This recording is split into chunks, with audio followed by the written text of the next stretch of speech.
Yeah, first up, I want to thank you, Kasha. I feel like you did all of the technical heavy lifting today. I'm really grateful for your expertise. I have called my presentation I Have a Body, Restoring Embodiment Through Integrative Trauma Therapy and HRV. I'll begin by presenting the background of my client and then exploring her initial presentation and symptoms, the assessment phase, and the treatment approach that I ultimately took. And I'll finish with a brief look at the outcomes of treatment. But I'd like to begin by acknowledging that I'm coming to you today from beautiful Gumbaynggirr country and recognize the Gumbaynggirr people as the traditional owners of this land that was never ceded. I'd like to pay my respects to elders past, present, and emerging, and also to any traditional custodians who are present here today. It has been my privilege to work with clients from the Yazidi community in Coffs Harbour for the last 7 years, and I'd also like to acknowledge that there may be people in the audience who identify as Yazidi. Parts of the presentation today may be emotionally difficult or activating, so please take care of yourself in whatever way you need during or after the session.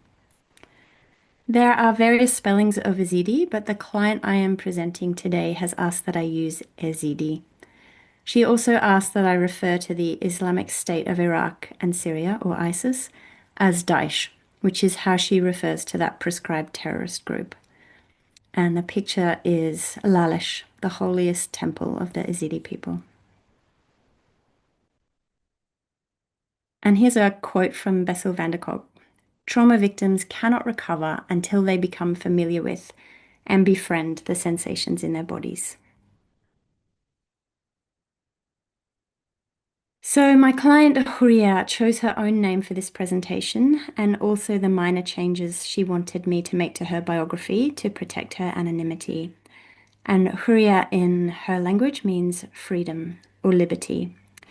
She was a client that I began working with when I was part of the direct services counseling team at Starts, and she was a 35-year-old Iraqi-born woman from the Yazidi religion, which is a small religious minority located mostly in the north of Iraq, with a history of religious persecution that dates back centuries.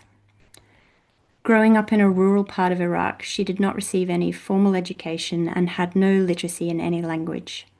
She arrived in Coffs Harbour in 2020 with her husband and her son, having spent the previous 6 years in a refugee camp. And she had a baby girl a year after she arrived in Australia. On the 3rd of August 2014, Daesh began attacking Yazidi settlements in the region of Sinjar in northern Iraq. Approximately 5,000 Yazidi people were killed, and an estimated 6,000 to 7,000 Yazidi women and children were abducted, trafficked, and many were subjected to systemic sexual violence. Over 70% of the global Yazidi population was displaced, and many, like Huria, have spent years in refugee camps like the one depicted here. Families were scattered, and many lost contact with family members who have not been heard from since. And while it might be assumed that people who have been missing for almost 12 years were most likely killed, there have been many cases of Yazidi people escaping or being rescued, even as recently as this year. And this keeps the possibility of the return of missing loved ones at the forefront of survivors' minds.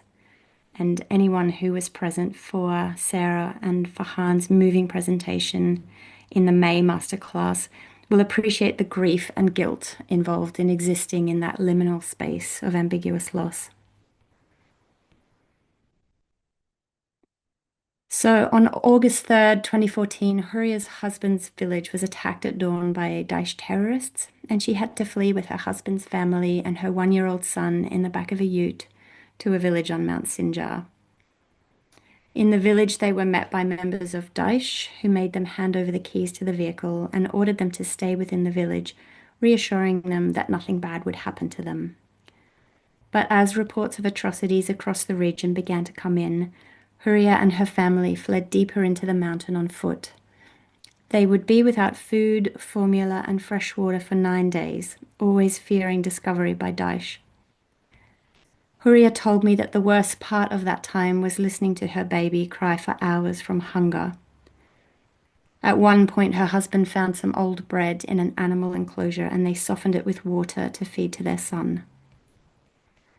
Eventually, they abandoned hope of rescue and, severely weakened and terrified, walked into Syria, where eventually they were taken by truck to a safe place and given food and fresh water for the first time.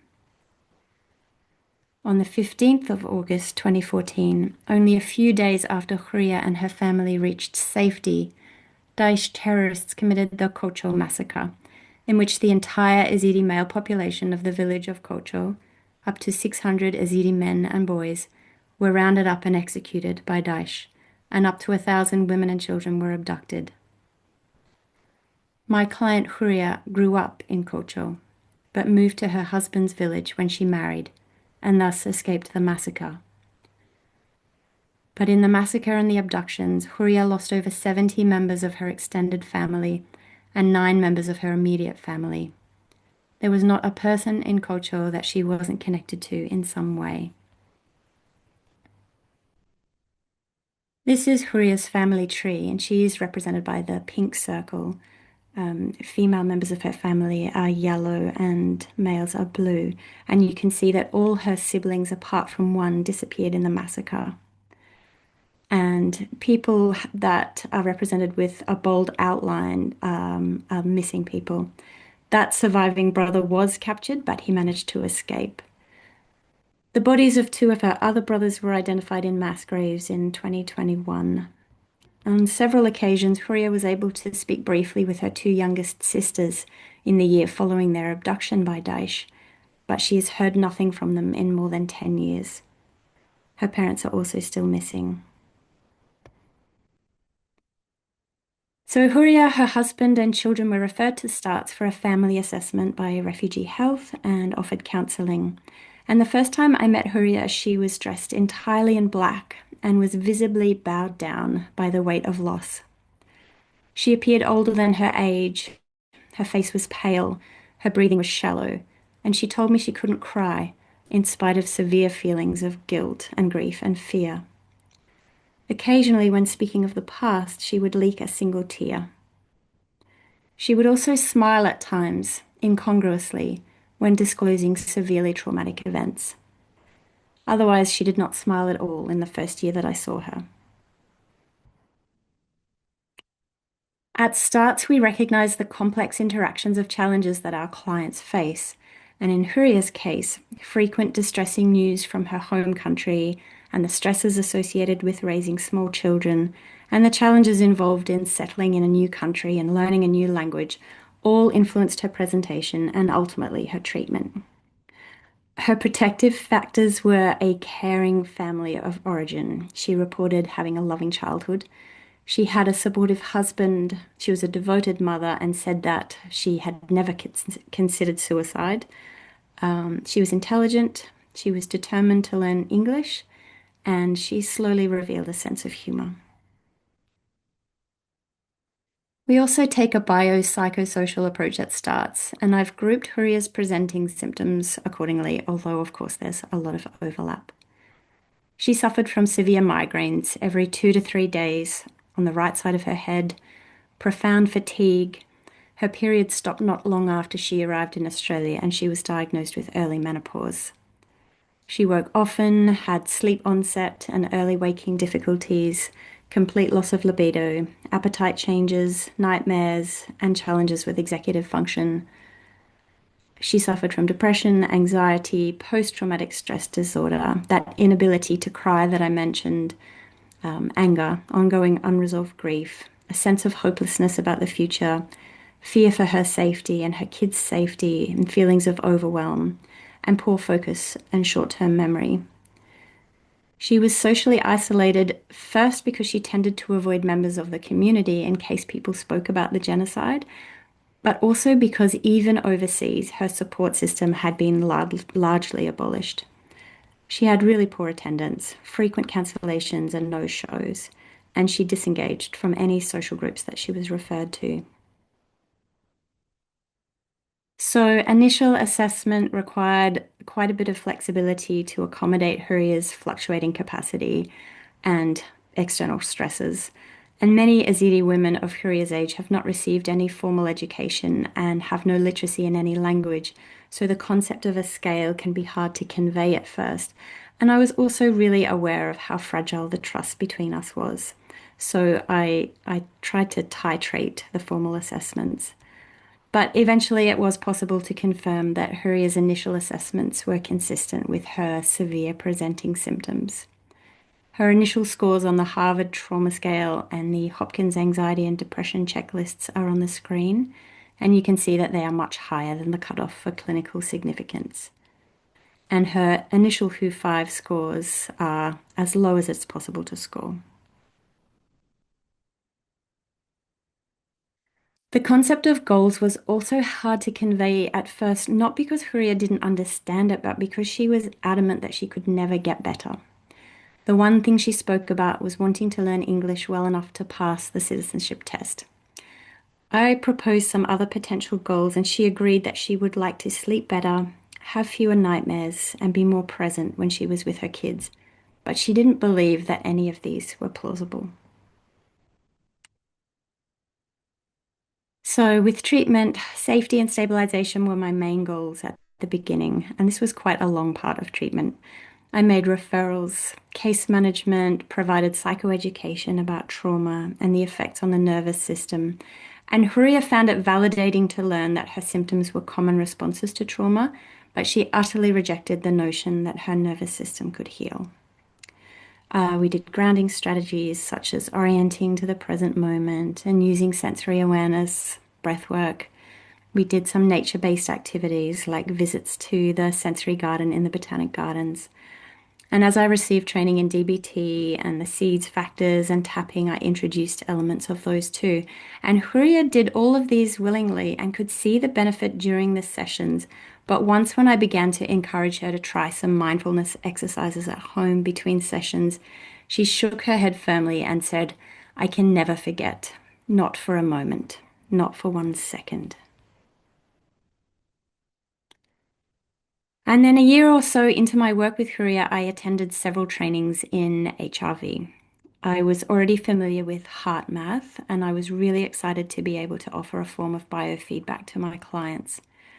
The software that we use for HRV training at Starts is called EM Wave, and I've taken some blurry screenshots so you can see what it looks like in the next few slides.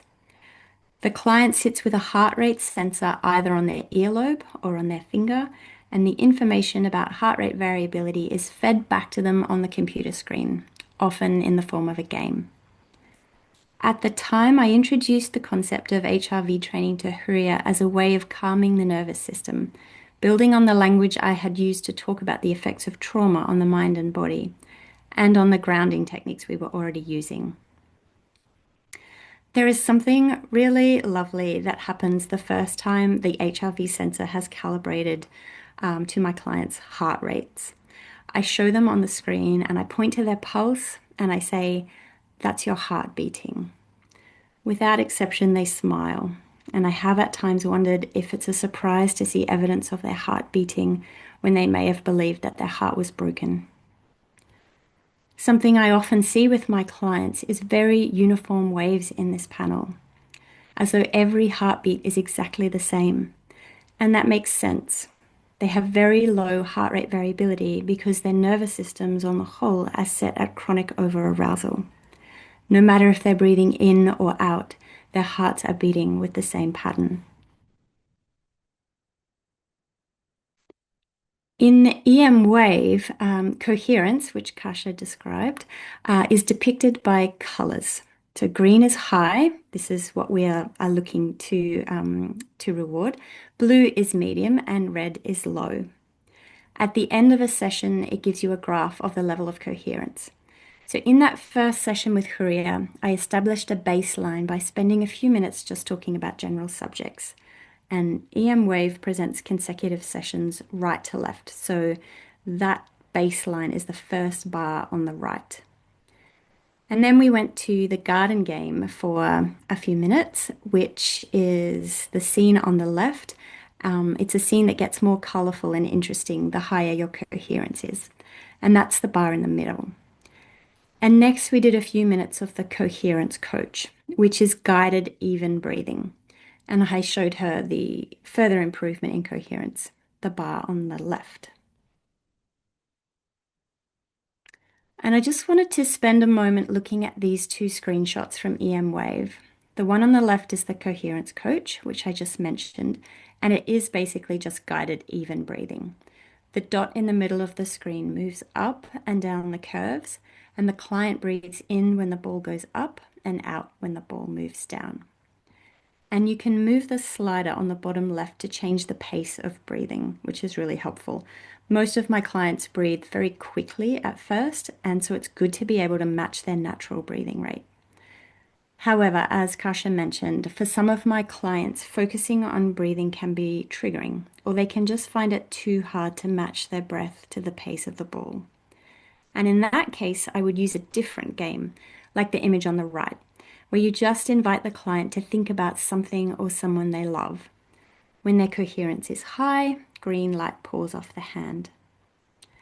Again, though, for some clients, and especially those who have lost loved ones, this can be triggering too. For that reason, and because she was good at it, Huria usually chose the coherence coach. I always say to clients, green is not good, and red and blue are not bad. Those colors are giving you information and allowing your body to learn what it feels like to move into a relaxed state. In that first session, I asked Huria what it had felt like to do the two games, and she smiled and said, I feel sleepy, like I could sleep. In another session, she said, I can see that when I'm talking about the things that happened to her, the green gets less and the red takes over. And then when I breathe, the green comes back.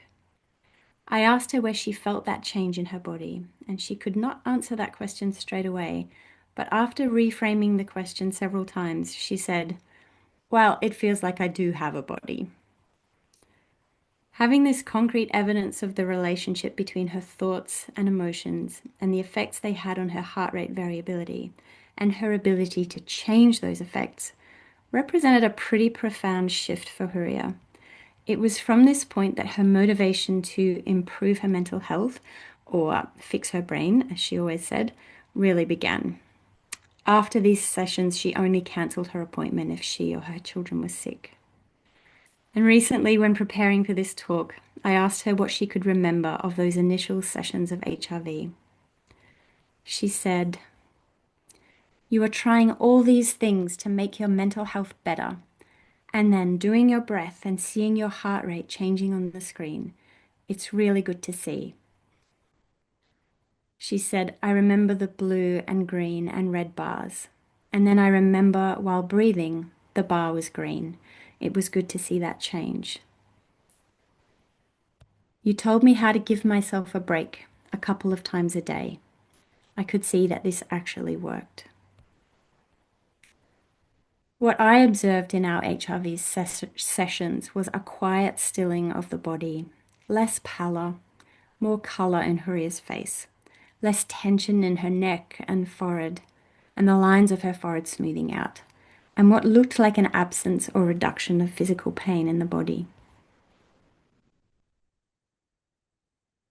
About 6 months before I moved to the neurofeedback team, I started narrative exposure therapy with Huria, as she expressed a desire to tell her story and have it made into a document.